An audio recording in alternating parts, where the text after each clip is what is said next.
Praise the lord. ఈ దిన దేవుని వాగ్దానము. యెషయి మొద్దు నుండి చిగురు పుట్టును, దాని వేర్ల నుండి అంగురము ఎదిగి ఫలించును. యెషయా గ్రంథము 11వ అధ్యాయము 1వ వచనము.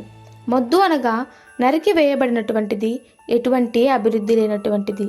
అయితే ఆ మొద్దు నుండి చిగురు పుట్టును, అది లేతగా పచ్చగా ఉండును. ఈ యొక్క వాగ్దానము ఎవరి గురించి తెలియజేయుచున్నదంటే మన ప్రభు అయిన యేసుక్రీస్తు గురించి తెలియజేయుచున్నది. మోడుబారిన మన జీవితాల సహితము మారా అనుభవమును మధురముగా మార్చుటకు ప్రభు అయిన యేసుక్రీస్తు ఈ లోకానికి వచ్చి ఉన్నాడు. ఇశ్రాయేలీయులు అనుకుంటున్నారు, మా జీవితము ఇంకా చిగురింపదేమో, మనకు ఆశీర్వాదములు ఉండవేమో, దేవుడు మనల్ని విడిచిపెట్టాడు అని అనుకుంటున్నారు. అయితే అదే సమయమున దేవుడు ఈ వాగ్దానమును ఇచ్చి ఉన్నాడు. మోడుబారిన మన జీవితాల సహితము ఆయన వెలిగించుటకు ఈ లోకానికి వచ్చి ఉన్నాడు. దేవునికి మన ఆశలన్నీ బాగుగా తెలుసు. మన కొరకు నూతన కార్యము చేయుటకు ఆయన భూమి మీదకి వచ్చి ఉన్నాడు. అంతేకాదు, పాపుల హృదయాలలో చిగురించుటకు ఆయన వచ్చి ఉన్నాడు. పాపులను రక్షించుటకు క్రీస్తు యేసు లోకమునకు వచ్చెను.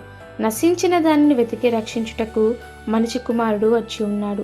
సమరయ స్త్రీని గురించి మనం ఆలోచించినట్లయితే, యేసుక్రీస్తుని ఎరుగక ముందు ఆమె జీవితము మొద్దుబారినది. యేసుక్రీస్తుని ఎరిగిన తర్వాత ఆమె జీవితము చిగురింపబడినది. దేవుడు మన కొరకు నూతన కార్యములు చేయుటకు సిద్ధంగా ఉన్నాడు. ఈ భూమి మీదకి ఆయన మనల్ని వెలిగించుటకే వచ్చి ఉన్నాడు. మోడుబారిన మన జీవితాలను చిగురింప చేయుటకు ఆయన వచ్చి ఉన్నాడు.